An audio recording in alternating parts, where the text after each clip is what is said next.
Assalamualaikum warahmatullahi wabarakatuh. A'udzubillahi minasyaitonirrajim. Bismillahirrahmanirrahim.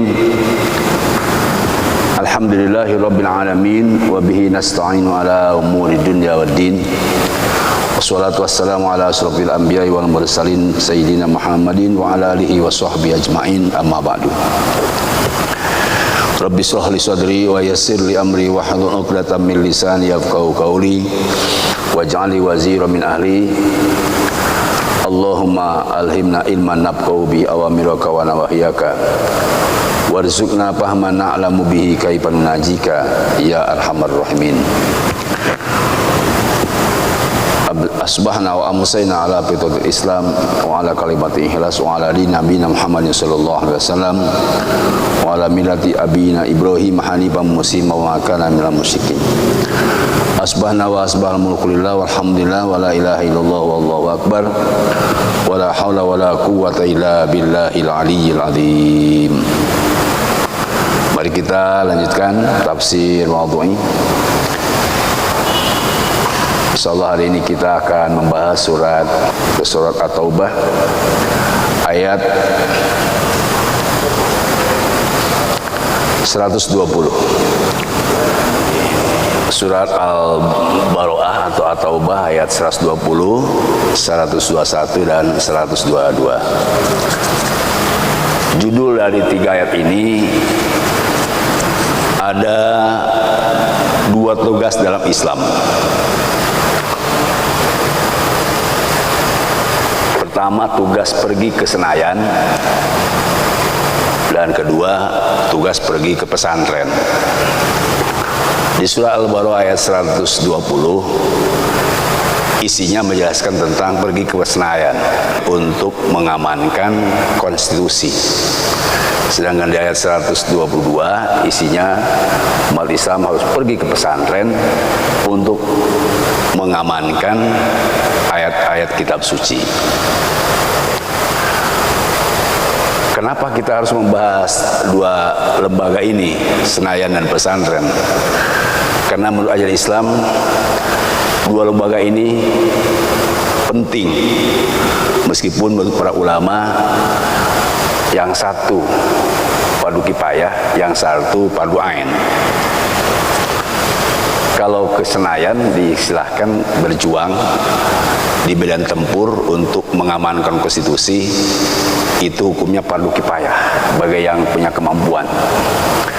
Tetapi kalau pergi ke pesantren, menurut ulama para ahli hadis dan fikih, percis dulu di Turki setelah berabad-abad Islam kuat, khilafah kuat di sana, ada Kemal Atatürk yang membuat tercengang dunia Islam bahwa di sana disekulerkan oleh Kemal Atatürk tahun 1924.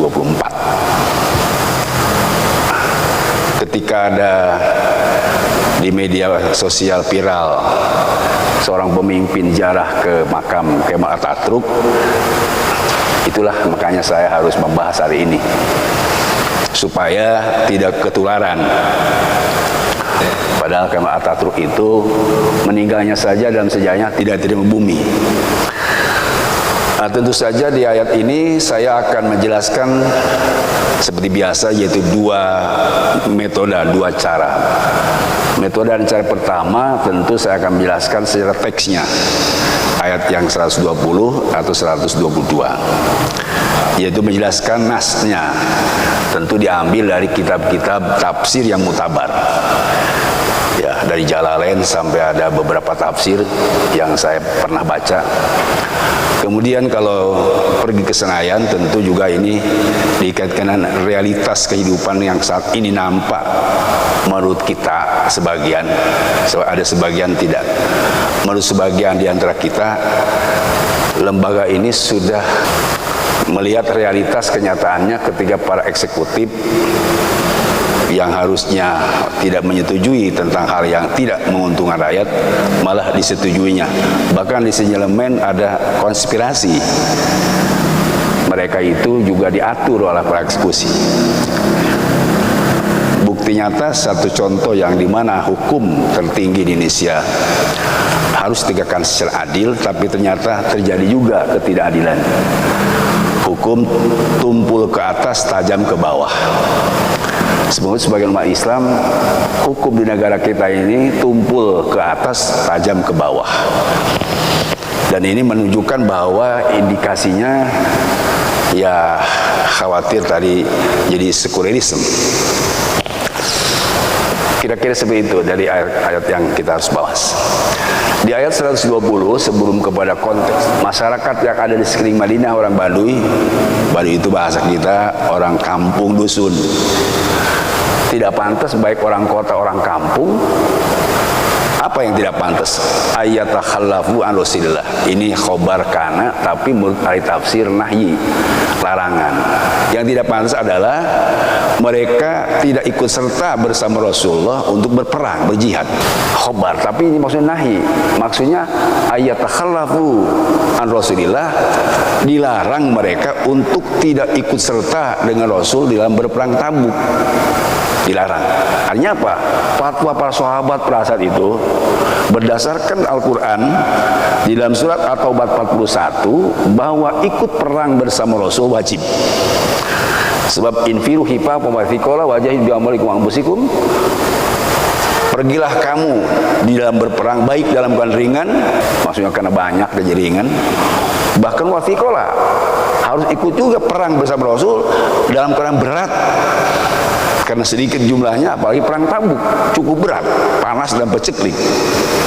Nah, berdasarkan ayat ini infiru hifa pawatikola, maka wajib perang itu. Makanya dilarang tadi untuk tidak ikut serta bersama Rasul. Ya, ini di ayat ini artinya jihad atau perang bersama Rasul itu hukumnya wajib. Kemudian apa juga yang dilarang selain tadi mereka tidak boleh tinggal di rumah, alias wajib harus kudu ikut bersama Rasul dalam perang. Yang tidak boleh apa lagi? Layar gobu bi anfusim anafsih. Masyarakat di Madinah tidak boleh mencintai dirinya sendiri dan meninggalkan cinta pada Rasul. Bahkan disebut tidak beriman, dia mendahulukan cinta kepada dirinya sendiri sementara Rasul ditinggalkan. Ini yang kedua, harus cinta Rasul. Kalau cinta Rasul, ya berangkat. Kenapa bisa begitu? Karena ada zalika, kewajiban tadi ikut bersama Rasul. Kalau tidak ikut perang Tabuk kan itu bi annahum la yusibu dama wala nasab wala mahmasab fisabilillah. Tidak ada orang yang ditimpa kelaparan, ditimpa haus atau capek waktu perang. Ini tiga. Kedua, tidak ada orang yang mengangkatkan kaki untuk pergi bersama Rasul ke tempat-tempat strategis yang diatur oleh Rasulullah untuk markazul Islam, untuk kemenangan umat Islam di markaz yang pos-pos yang ditentukan Rasul. Tidak ada orang yang pergi ke situ sehingga yagidul kufar. Kalau pos-pos strategi pada saat itu diisi oleh kaum muslimin yang kuat, maka jengkel orang-orang kafir, takut. Kalau kita melihat ayat wala yaqau mauti alil itu kufar, ini teksnya begitu. Dan juga wala yanalu min aduwin lailan ilakuti wal min amal soleh. Tidak ada orang yang ketika berangkat perang mendapat apa saja meskipun sedikit, ya, dapat capek doang misalnya, dapat haus doang, tidak dapat gonimah, tidak dapat apa, itu kutibalahum bi amal soleh. Capeknya, hausnya, laparnya dicatat oleh Allah sebagai amal soleh. Innallaha la yudhi'ul muhsinin. Allah memang tidak akan menyanyiakan pahala orang yang berbuat baik. Jadi teksnya begitu. Teksnya tadi ayat ini adalah menjelaskan tentang perang Tabuk sehingga masyarakat umat Islam pada saat itu diwajibkan untuk bersama Rasul ke perang Tabuk. Nah, kemudian dikaitkan dengan tadi kontennya. Kenapa ini ayat berkaitan dengan supaya pergi ke parlemen? Sebab jihad itu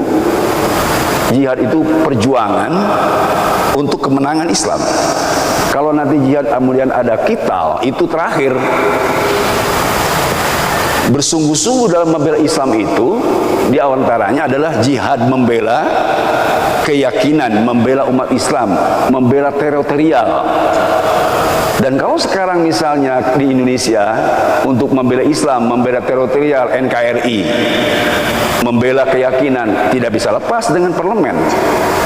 Sebab di parlemen itu adalah disusun konun atau undang-undang, baik undang-undang dasar atau mungkin nanti ada undang-undang lain, aturan-aturan yang dibuat, sehingga tidak mungkin terjadi kesejahteraan tujuan negara Islam kalau tidak ada apa? Kalau tidak ada umat Islam yang masuk ke parlemen.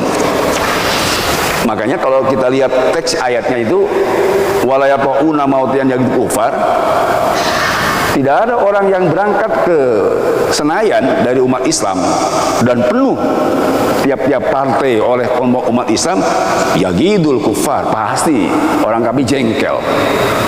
Ini Yati Umautian itu konteksnya adalah lembaga-lembaga strategis, bukan hanya Senayan sebenarnya, pejabat publik juga seperti wali kota, gubernur, istana.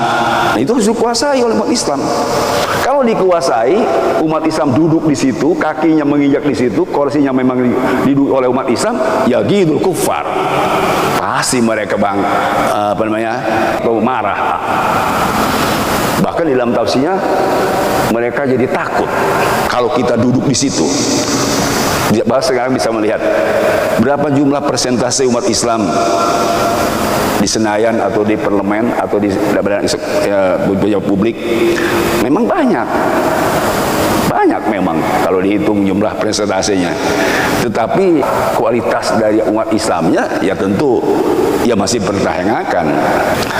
Bahkan di yang alasan kelima, la yanaluna min alwina ila qudra amil soleh, tidak memperoleh apa sedikit pun dari perjuangan kita umat Islam di tempat-tempat tadi strategis. Tempat strategis bisa kepolisian, bisa menteri pendidikan bisa di agama, dan tempat-tempat lain yang memang harus diisi oleh umat Islam itu nanti dicatat oleh Allah sebagai amal soleh. Ini kontekstualnya. Jadi wajib berangkat ke parlemen itu dalam rangka jihad, dalam rangka berjuang, memperjuangkan apa? Memperjuangkan kesejahteraan di dunia dan kebahagiaan di akhirat. Dan itu adalah tujuan Islam atau tujuan Nabi Rasul. Kita kenal di surah Al-Baqarah ayat 29. Khalifah itu apa? Nah, yang sedang diperdebatkan, ada yang alergi kepada khalifah. Padahal khalifah itu satu kekuasaan. Kalau dulu Nabi dan Rasul. Nah, kalau kita lihat misalnya, saya lihat di tafsir Baidawi, ternyata khalifatan itu tujuan itu ada 4 menurut Imam Baidawi.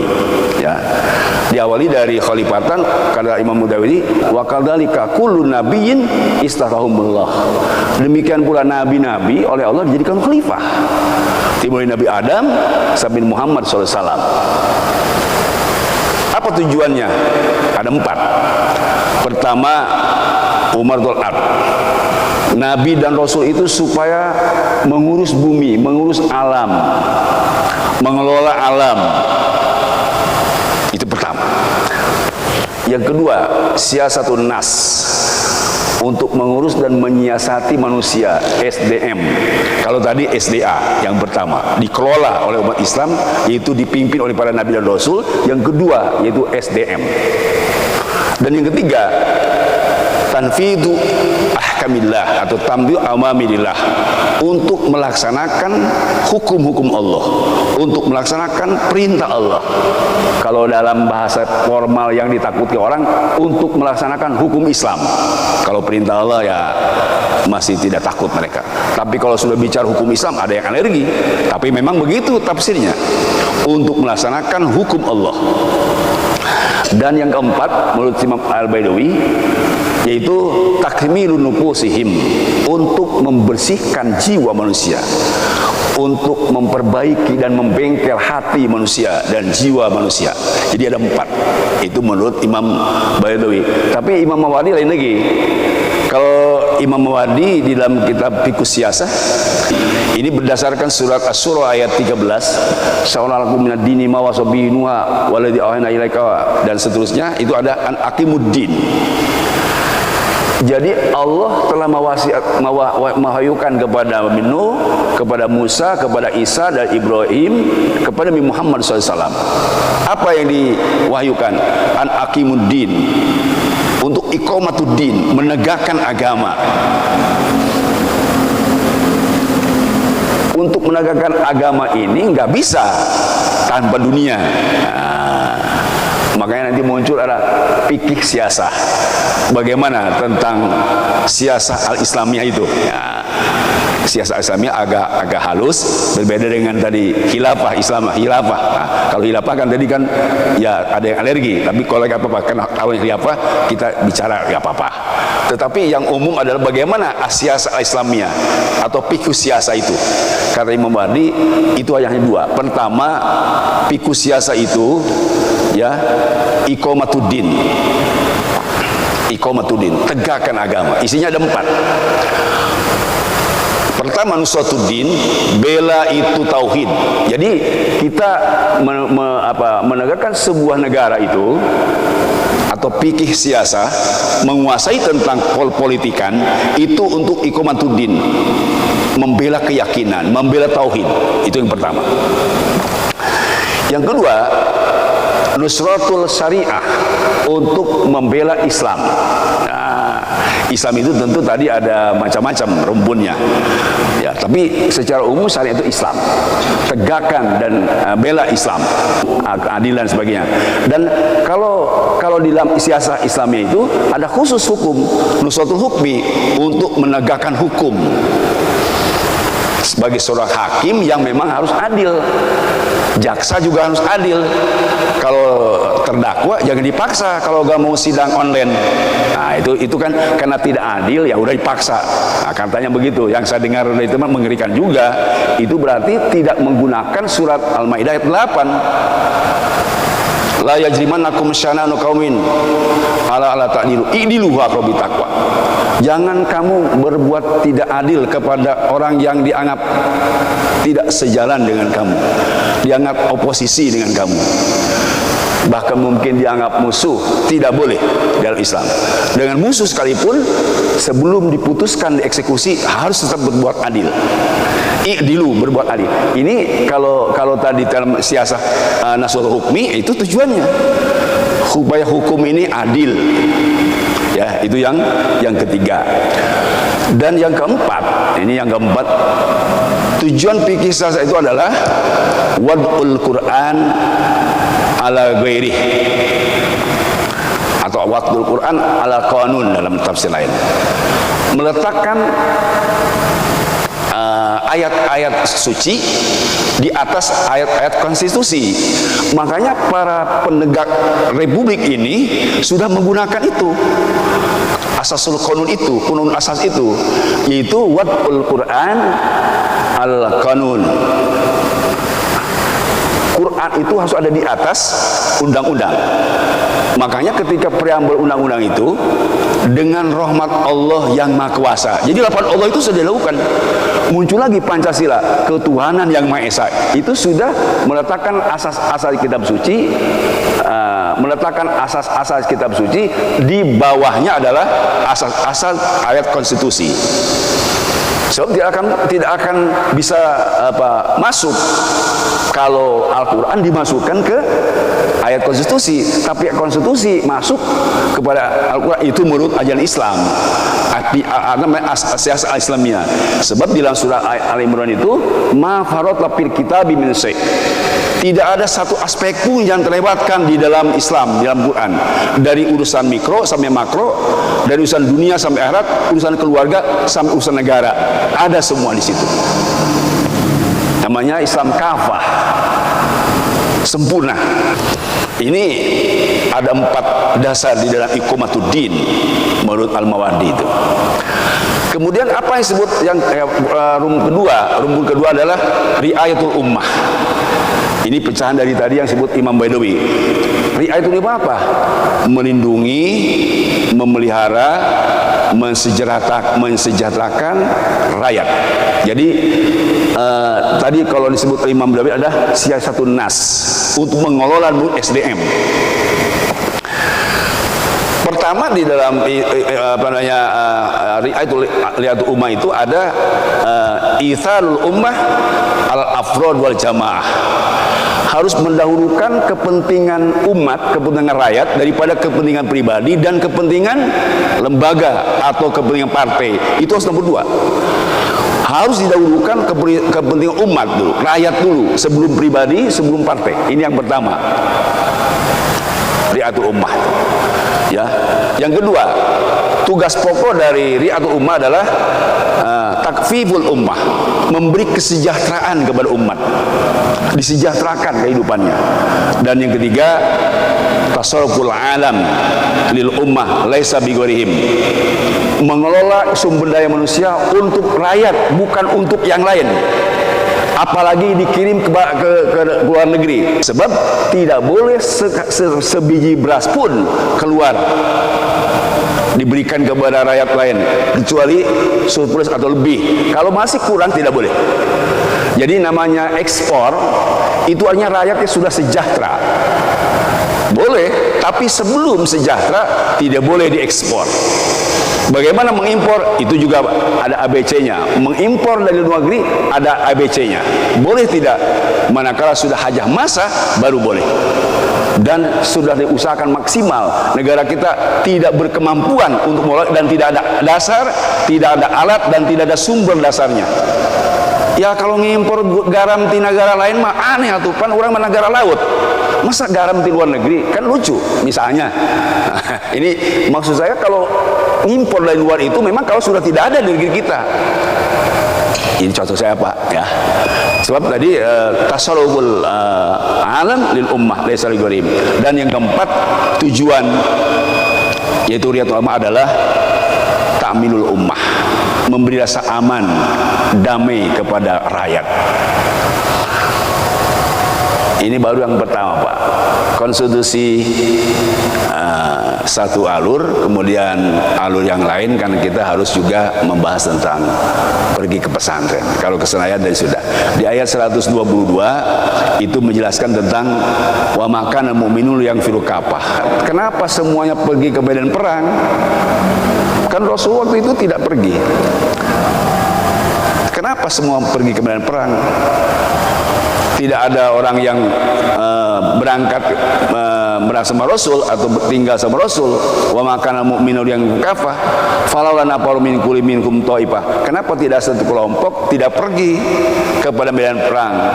Tujuannya liyatafaqahu fiddin, supaya memperagama. Tadi saya kaitkan dengan pesantren, sebab pendidikan agama kayaknya yang masih murni di pesantren ya. Nah, saya akan berikan informasi ya.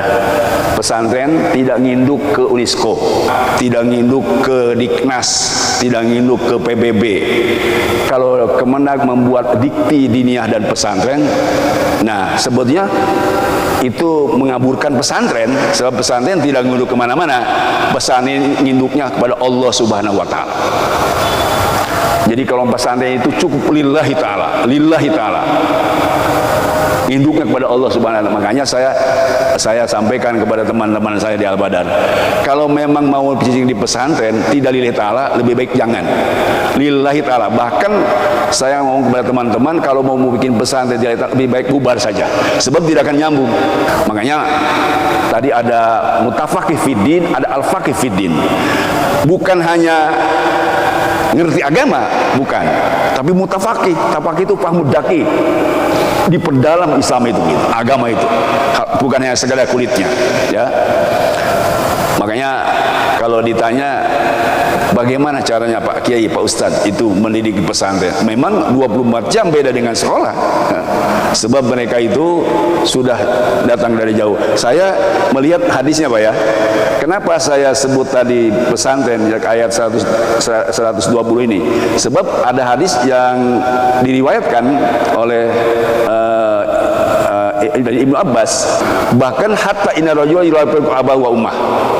Ketika Rasulullah ada di Madinah, yang lain ikut perang, ada beberapa sahabat Nabi meninggalkan ibu bapaknya belajar sama Nabi. Ini menunjukkan bahwa yang belajar itu harus berani mengorbankan perasaan asuhan ibu dan bapak, meninggalkan rumah dan tetangga, meninggalkan kampung halaman. Kalau bukan pesantren tidak ada. Jadi artinya zaman Nabi sudah ada pesantren itu, ya. Makanya kalau di di Masjid Nabawi itu ada Ashabus Suffah, itu para kaum sahabat Muhajirin. Tapi ini beberapa sahabat yang datang ke Nabi untuk belajar agama, meninggalkan ibu dan bapaknya. Persis seperti anak-anak santri yang jauh dari orang tua.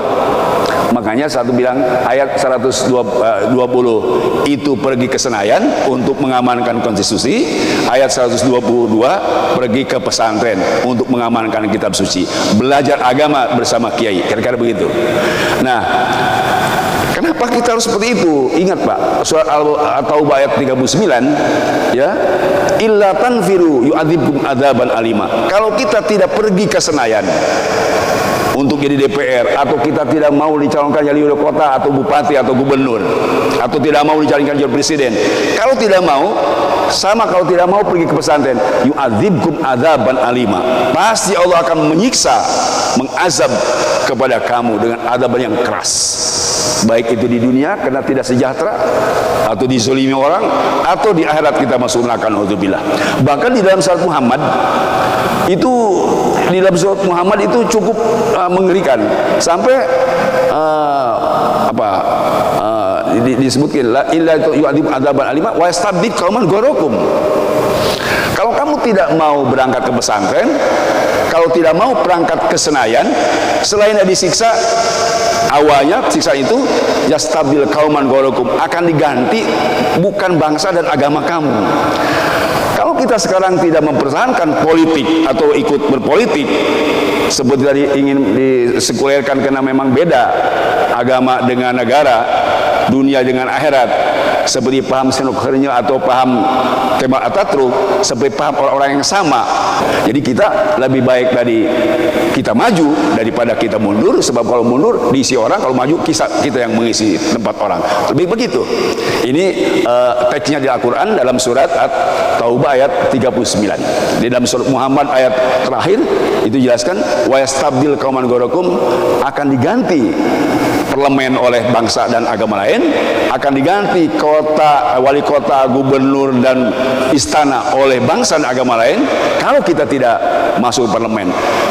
Kalau sekarang kita tidak ngajar anak ke pesantren, ya, Masya Allah, tabarakallah, kita ngeri Pak. Mudah-mudahan ada manfaatnya untuk kita semua, dan akhirnya kita mengharap kepada Allah Subhanahu wa taala agar kita selalu diberi pertolongan oleh Allah Subhanahu wa taala. Amin ya rabbal alamin. Subhanakallahumma bihamdik, asyhadu an la ilaha illa anta, astaghfiruka wa atubu ilaik. Wa sallallahu alaihi wa sallam Muhammadin walhamdulillahi rabbil alamin. Assalamualaikum warahmatullahi wabarakatuh.